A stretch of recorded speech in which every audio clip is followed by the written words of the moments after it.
Halo Sobat Baku Hantam, pasca revolusi Bolshevik ketika Perang Dunia Pertama sedang berkecamuk dan kekaisaran Rusia sudah hampir runtuh, kaum putih dan kaum merah Rusia terbelah. Perang saudara di Rusia berkecamuk parah yang mengakibatkan wilayah Rusia tidak terjaga maksimal. Di saat inilah ternyata Jepang nekat untuk menginvasi Siberia. Tentara Jepang kali pertama mendarat di pelabuhan Vladivostok pada 5 April 1918. Mereka terdiri atas 2 kompi laut terdiri dari skuadron Admiral Madya Hirohito Katsue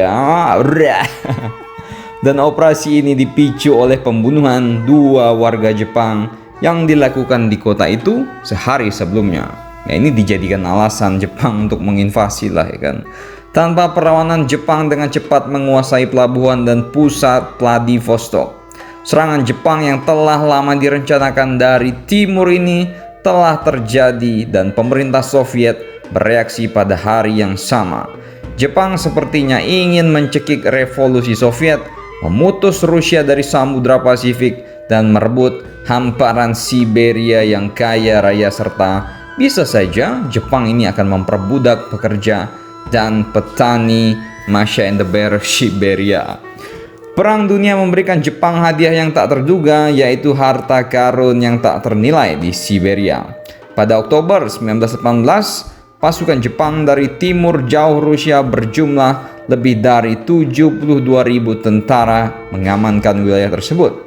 Bagian dari kereta api Trans-Siberia, sebagian besar wilayah Primorye dan Amur berada di bawah kendali Jepang. Ada pula garnisun Jepang yang bahkan di sebelah timur Danau Baikal. Maka Jepang pun dengan cepat mengeksploitasi wilayah ini, termasuk kayu, batu bara, salmon, herring, semua mereka ambil dan diekspor ke Jepang dalam skala besar. Hingga pada awal tahun 1920, jumlah tentara yang bercokol di Rusia ini sudah melebihi dari 100.000 tentara. Dan setelah kekalahan gerakan putih di Rusia Timur, tentara merah melakukan kontak langsung dengan pasukan Jepang. Namun karena pada saat itu pemerintah Soviet belum siap untuk perang terbuka skala besar dengan Jepang, maka pada Februari 1920, Bapak asuh kalian Bapak Lenin mengusulkan pembentukan negara demokrasi penyangga di timur negara itu. Ini Soviet sok-sokan aja demokrasi. Ternyata pasukan Jepang yang sudah cukup lelah karena pertempuran terus-menerus dengan gerilyawan lokal membutuhkan istirahat dan menganggap usulan dari Lenin ini cukup dapat diterima. Selanjutnya, Jepang berharap dapat mengubah Far Eastern Republic ini menjadi wilayah protektoratnya. Paham kalian? Protektorat sama, ini cuman tahu rektor mungkin ya.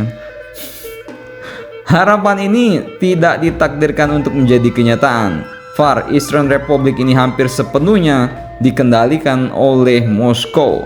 Sementara tentara revolusioner rakyatnya berhasil menghabisi pasukan putih di timur jauh. Pada saat yang sama, pemerintah boneka yang dibuat di wilayah Rusia yang dikendalikan Jepang terbukti editansil.